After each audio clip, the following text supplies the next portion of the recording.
As the plane jolted, 17-year-old Ethan Carter's heart pounded with a mix of fear and disbelief.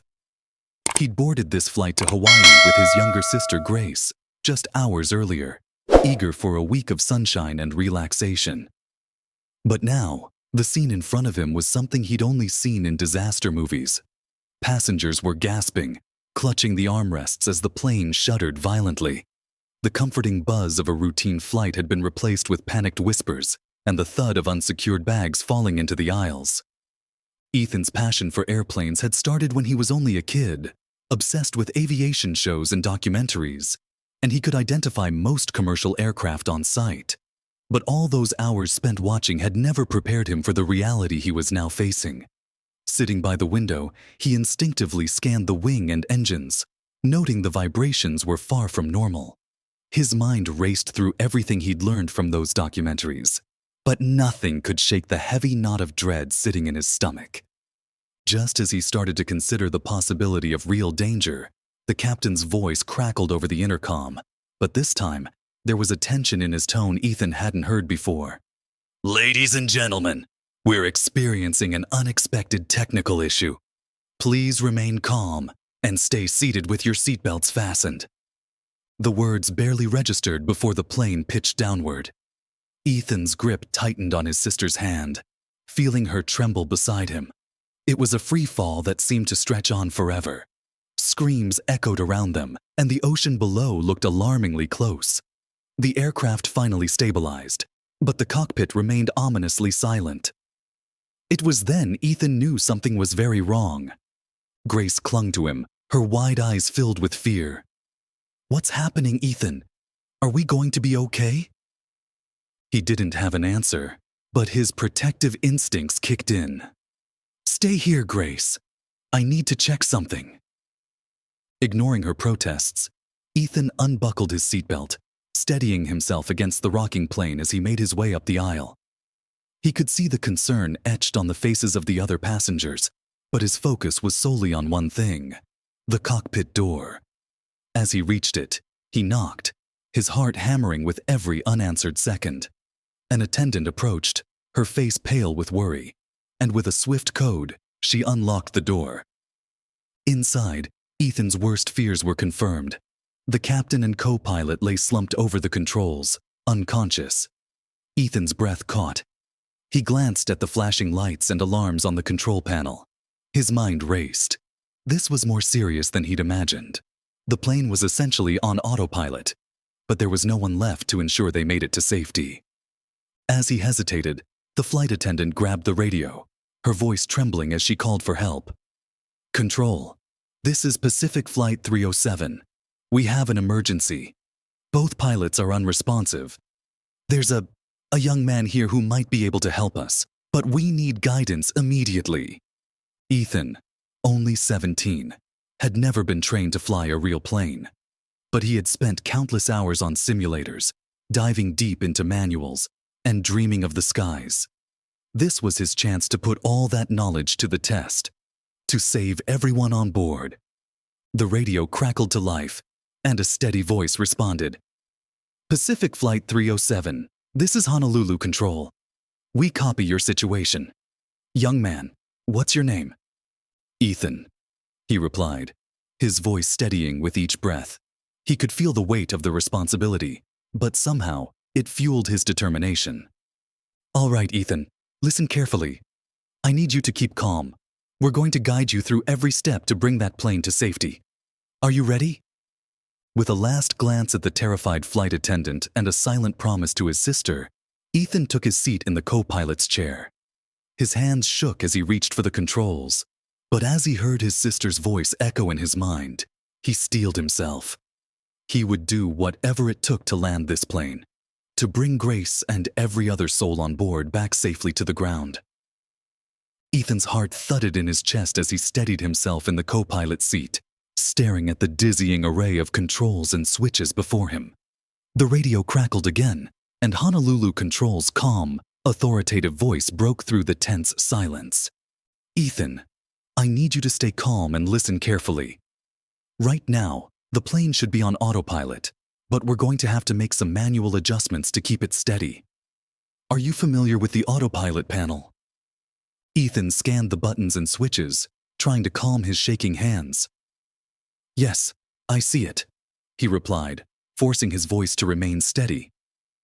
Good, the controller replied. Check the altimeter. Can you tell me the current altitude? Ethan quickly found the altimeter, his gaze locking onto the numbers.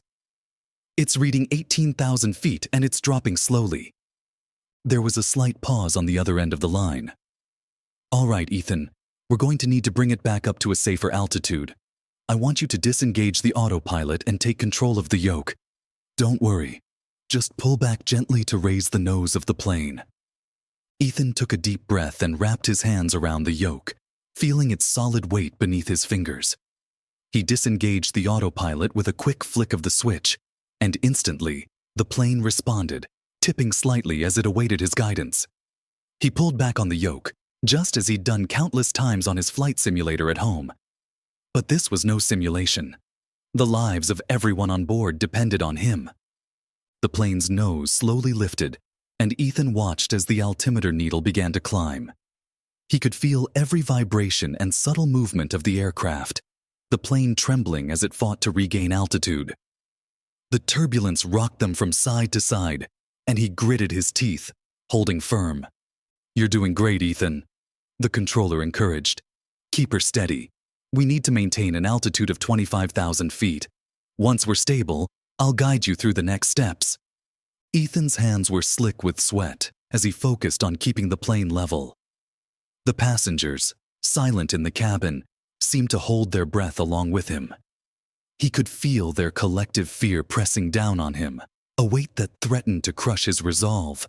But then he thought of Grace, just a few rows behind, and the determination surged within him again.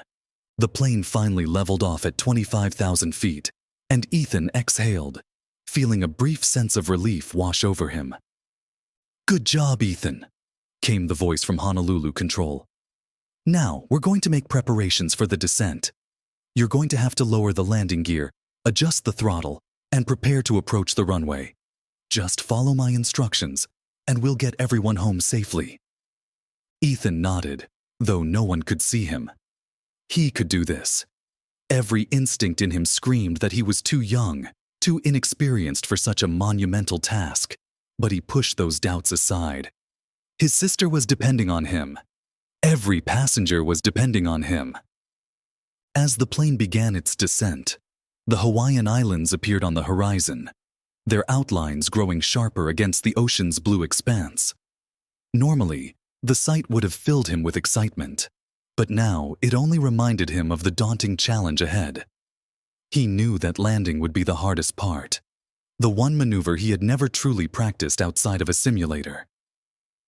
Ethan's grip tightened on the yoke, and he braced himself as the voice on the radio began issuing new instructions. He would have to control the throttle, manage the descent rate, and maintain a steady approach. Each instruction came with a careful, calm explanation from the controller, but the sheer volume of information was overwhelming. All right, Ethan, you're doing great. Now we're approaching the final stretch. You'll see the runway up ahead. When I tell you, lower the landing gear and start lining up for the descent. Take it slow. There's no rush. Ethan's hands shook as he followed each step, his eyes flicking between the runway, the controls, and the gauges. Every muscle in his body was tense, his senses sharpened by the fear and adrenaline coursing through him. The plane's descent was smooth, but he could feel the weight of the responsibility pressing down on him. The cabin was deathly quiet, the passengers glued to their seats, all eyes fixed forward. Some were praying, while others simply stared, their faces pale and strained. Ethan could sense the silent hope, the unspoken pleas for safety. He had to succeed. He couldn't bear the thought of letting them down. Finally, the runway stretched out before them, growing larger as they neared. Ethan's heart hammered, each beat echoing in his ears. He'd reached the final, most crucial step. He took a deep breath, steadying his hands as he prepared for the landing. The runway loomed closer, a narrow stretch of concrete against the vast blue sea surrounding it. Ethan's mind was racing, replaying every instruction from the controller. every step he needed to follow to bring the plane down safely. His hands gripped the yoke, his fingers almost numb from the tension.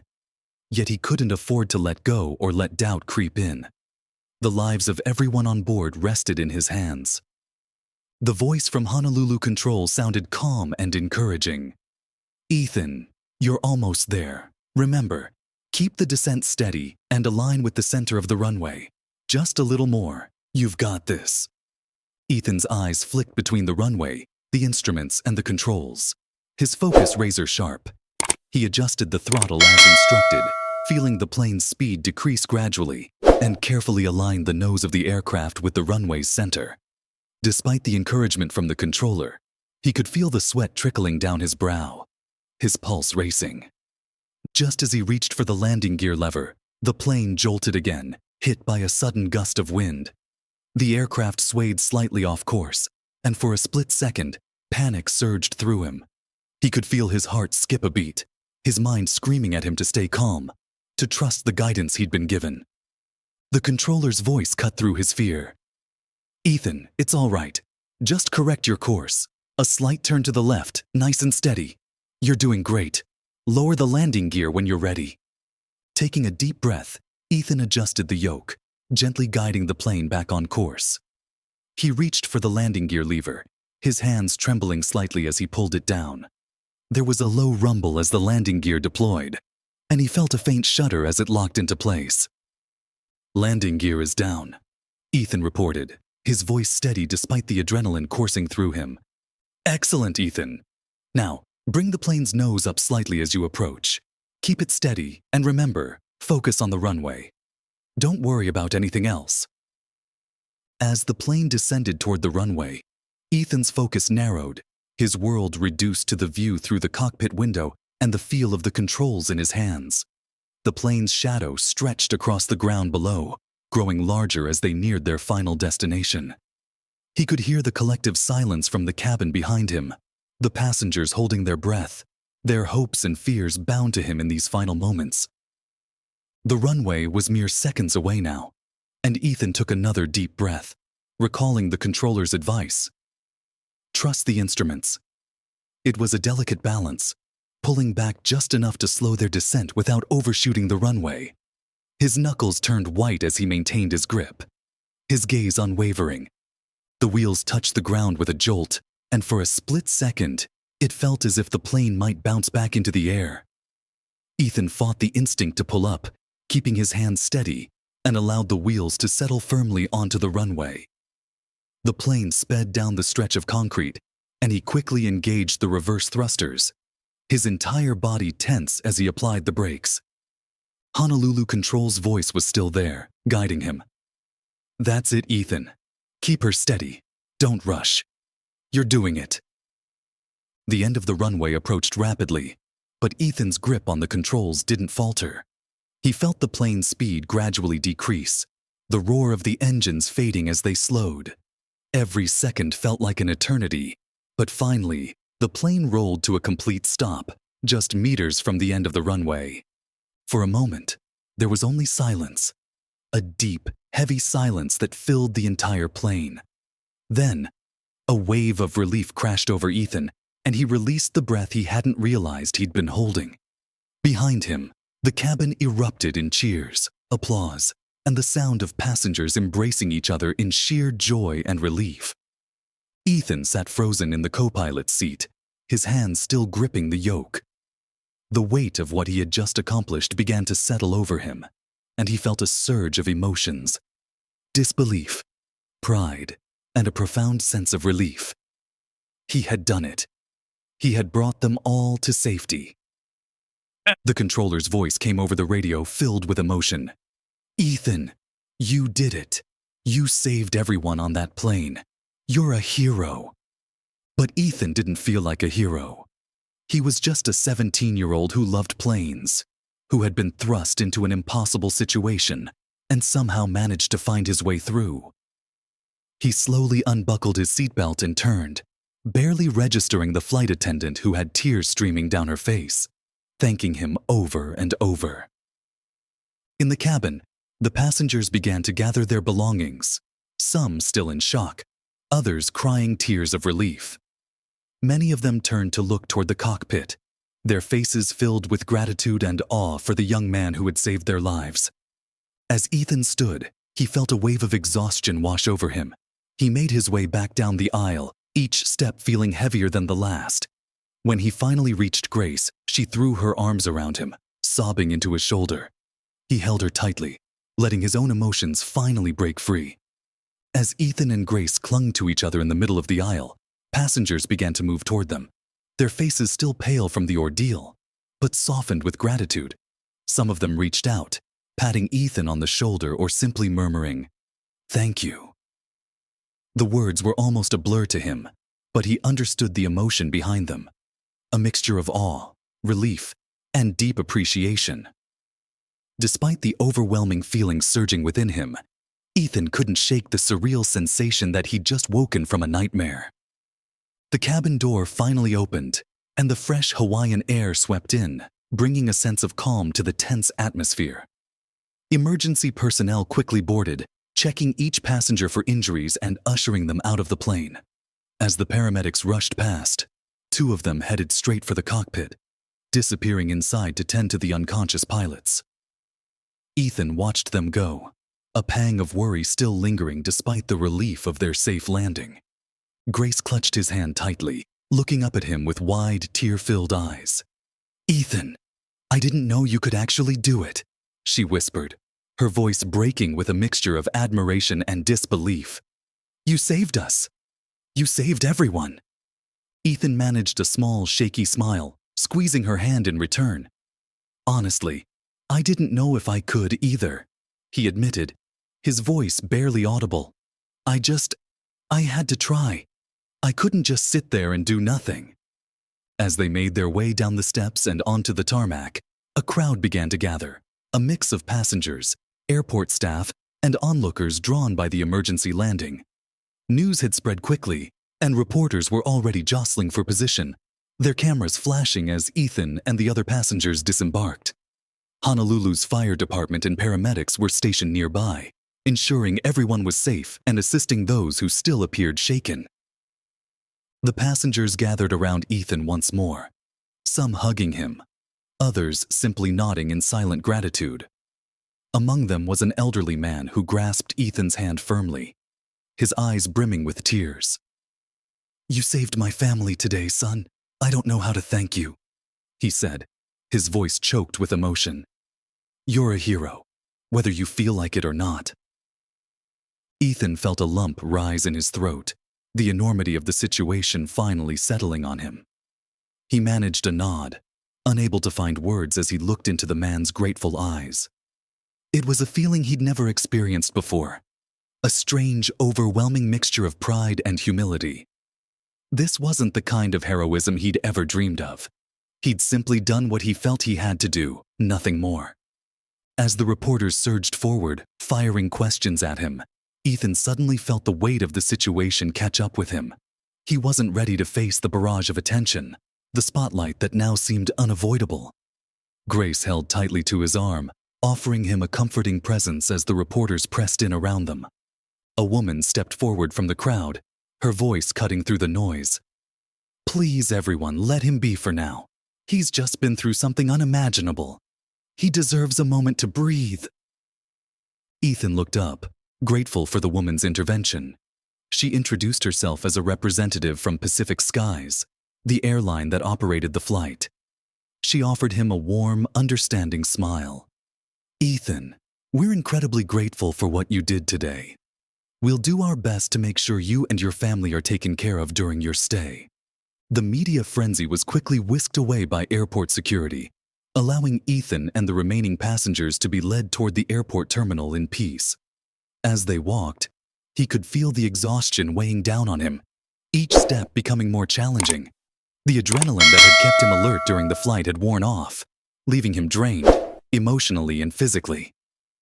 Once they entered the terminal, a small applause erupted from the travelers and staff who had gathered to greet them. Ethan felt a mixture of embarrassment and gratitude as he looked around at the strangers cheering for him, their faces filled with admiration. It was a surreal moment, one that felt both foreign and overwhelming. He'd never sought attention or acclaim, and now, standing in front of the crowd, he didn't know how to process the emotions swirling inside him. At that moment, Grace squeezed his hand again, bringing him back to the present. "I'm so proud of you, Ethan," she whispered, her eyes shining with genuine admiration. "I know Mom and Dad would be too." Ethan felt his heart swell with emotion, the words resonating deeply. He hadn't had time to think about how his parents might react if they knew what he'd done, but hearing it from Grace filled him with a quiet sense of pride. He hadn't just saved strangers today. He'd protected his family, done something they could all be proud of. As they moved through the terminal, a group of airline staff members approached, offering words of thanks and praise. Among them was the pilot's wife, who had rushed to the airport as soon as she heard the news. She embraced Ethan tightly, tears streaming down her face. "You saved my husband's life," she said softly, her voice trembling with gratitude. "I'll never forget what you've done." Ethan returned the embrace, feeling a fresh wave of emotion crash over him. He hadn't fully considered the personal impact of his actions, how his decision to step up had affected not only the passengers but the families waiting for their loved ones to come home safely. Eventually, they were led to a quiet area, away from the crowd, where he and Grace could finally sit and gather their thoughts. The weight of the day's events settled on him, and he leaned back, closing his eyes for a moment as the exhaustion washed over him. Everything felt surreal, like he was floating in a dream, the memories blurring together. Honolulu Control's representative soon approached, her expression soft and understanding. "Ethan, there's no rush to leave. Take all the time you need. We'll arrange for transportation, a hotel if you need, and anything else you might require." He nodded, his gratitude evident in his tired smile. "Thank you," he murmured, feeling the weight of everything he'd experienced start to settle over him. Despite the exhaustion, there was a growing sense of resolve within him, a realization that this experience had changed him, opened his eyes to a part of himself he hadn't known before. As he glanced at Grace, who had fallen asleep beside him, he felt a strange sense of peace. For the first time, he truly felt that he was capable of something far greater than he'd ever imagined.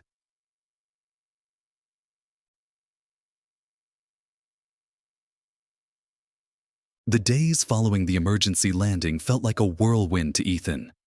News of his heroic actions had spread like wildfire, and he found himself at the center of a media frenzy. Reporters wanted interviews, talk shows sent invitations, and even aviation magazines reached out, all eager to hear from the 17-year-old who had saved an entire flight. Back at their hotel, Ethan and Grace were inundated with messages of support. People from all over the country, and even from around the world, sent letters, emails, and social media posts praising his bravery. While he was grateful for the kind words, he couldn't help but feel overwhelmed by the attention. He had never sought the spotlight, and being thrust into it felt uncomfortable. At one point, a representative from Pacific Skies visited their hotel, bearing gifts and an offer Ethan hadn't expected: a lifetime of free flights for him and his family. A gesture of gratitude from the airline. Ethan accepted graciously, though he couldn't shake the feeling that the world was suddenly very different from the one he'd known before that fateful flight. One afternoon, while he was sitting in the hotel lobby, his phone buzzed with a call from someone unexpected, a retired airline captain named David Grant. Captain Grant was known as one of the most experienced pilots in the industry, and he had heard about Ethan's story. "Ethan," Captain Grant's voice was calm yet filled with admiration. "I just wanted to reach out and tell you that what you did up there was nothing short of remarkable.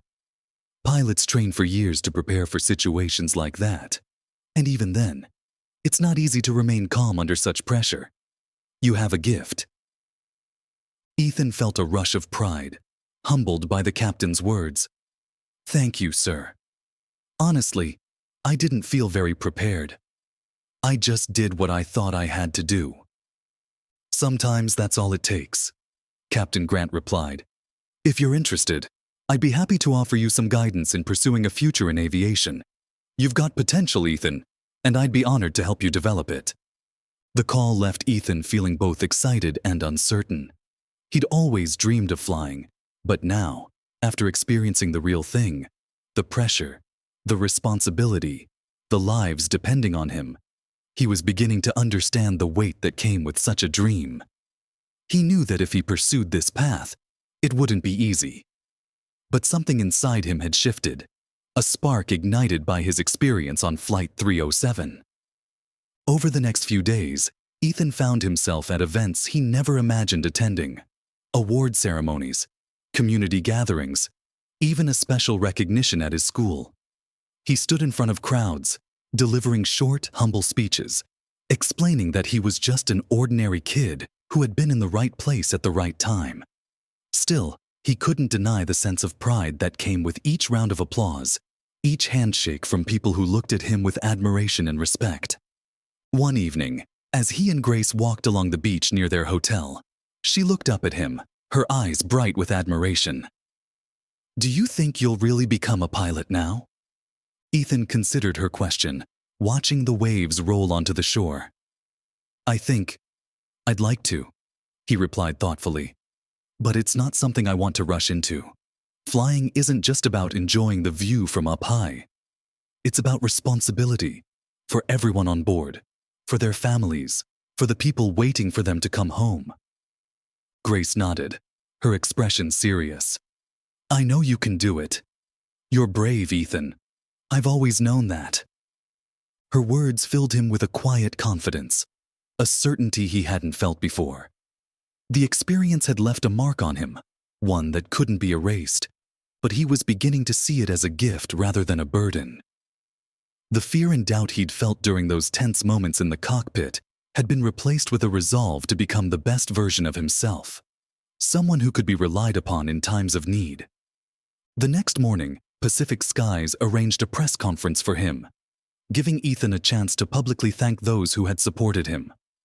Standing at the podium, he looked out at the sea of faces, passengers from the flight, airline staff, reporters, and strangers who had come to hear his story.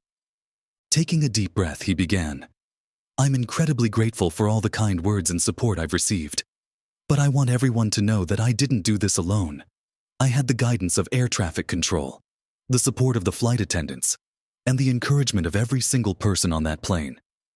I may have been the one in the cockpit, but I wasn't alone." The crowd listened intently, moved by his humility and sincerity. He went on to acknowledge the pilots, who were recovering well, and expressed his hope that no one would ever have to face the kind of situation they'd all endured together. By the end of his speech, many in the audience were wiping away tears, deeply touched by the words of this young man who had shown a strength beyond his years. As he stepped down from the podium, he felt a sense of closure, a release from the whirlwind of emotions that had gripped him since the emergency landing. He knew his life would never be the same, that he would forever be known as the boy who landed the plane. But he also knew that he had a choice, to let this moment define him, or to use it as a foundation for something greater. In the days that followed, Ethan began to think seriously about his future. Captain Grant had kept his promise, sending him materials and inviting him to visit a flight training facility. With each step forward, Ethan felt more certain of his path, of the calling that had taken root within him. Though he knew it would take years of hard work, he was ready to face the challenge, to embrace the skies not just as a dream, but as a responsibility he was proud to accept. Months passed since that unforgettable flight, and life slowly settled back into a new kind of normal for Ethan. Yet the experience on Flight 307 had ignited something inside him that couldn't be extinguished. He dedicated himself to learning everything he could about aviation. He spent hours reading, studying, and, when possible, flying in simulators that allowed him to refine his understanding of what it truly meant to pilot a plane.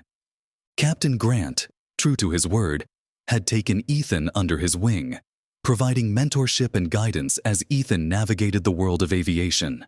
They met regularly, often at the local airport, where Captain Grant would walk him through the fundamentals of flight mechanics, safety procedures, and the responsibilities that every pilot must shoulder. Ethan's respect for the profession deepened with each lesson, and he was humbled by the vast knowledge and skill required to fly. In school, Ethan's story continued to resonate with classmates and teachers. Some of them would ask him questions about what it was like to control the aircraft, while others simply expressed their admiration, eager to support his budding career. His friends were particularly supportive, helping him study for the additional exams he would need to pass to pursue aviation more seriously. Ethan's commitment to his studies paid off as he steadily excelled in subjects like physics and math, essential knowledge for anyone aspiring to fly. One day, as Ethan was practicing with Captain Grant in a small training plane, he found himself lost in thought, reflecting on how much his life had changed. He was no longer just a high school student with a passion for planes. The experience on Flight 307 had transformed him, revealing a level of strength and resilience he hadn't known he possessed. Captain Grant seemed to sense his contemplation and offered a reassuring smile. "Ethan," he said, "you've come a long way. Remember that piloting isn't just about skill. It's about heart and commitment to those you're responsible for. And I know you've got both." Ethan nodded, feeling a surge of gratitude for the opportunities he had been given. He was more determined than ever to earn his pilot's license, to fully embrace the responsibility he now understood so deeply. But he also knew he wanted to give back, to share his journey with others who might dream of the skies. As his training progressed, Ethan began sharing his story with others. Schools, community centers, and aviation programs invited him to speak to young people, and he found purpose in inspiring them. He encouraged his peers to pursue their dreams, no matter how impossible they might seem, and to never underestimate their inner strength. Every time he spoke, he saw in their eyes the same spark that had once driven him, and he was reminded of the power of resilience and courage. One of his final speaking engagements took place at a large aviation event, where he addressed an audience filled with aspiring pilots, seasoned aviators, and families alike. Standing on stage, he felt the weight of the experience on Flight 307 as he recounted his journey, not as a hero, but as a young person who had faced an unimaginable challenge and found a way through. His message was simple: believe in yourselves, even when you feel unprepared. Life will test you in ways you can't imagine, but you are stronger than you know. As the event drew to a close, Ethan shared a final message, his voice carrying a calm conviction. "If there's one thing I've learned, it's that we all have the potential to rise above fear and do what's right, even when the odds seem against us. I hope my story shows you that ordinary people can accomplish extraordinary things. Follow your passions, work hard, and remember that every choice you make can impact others in ways you may never see." The audience erupted in applause, their admiration filling the air with a sense of shared inspiration. Afterward, as people approached him to shake his hand or express their gratitude, he felt a sense of fulfillment that he hadn't expected.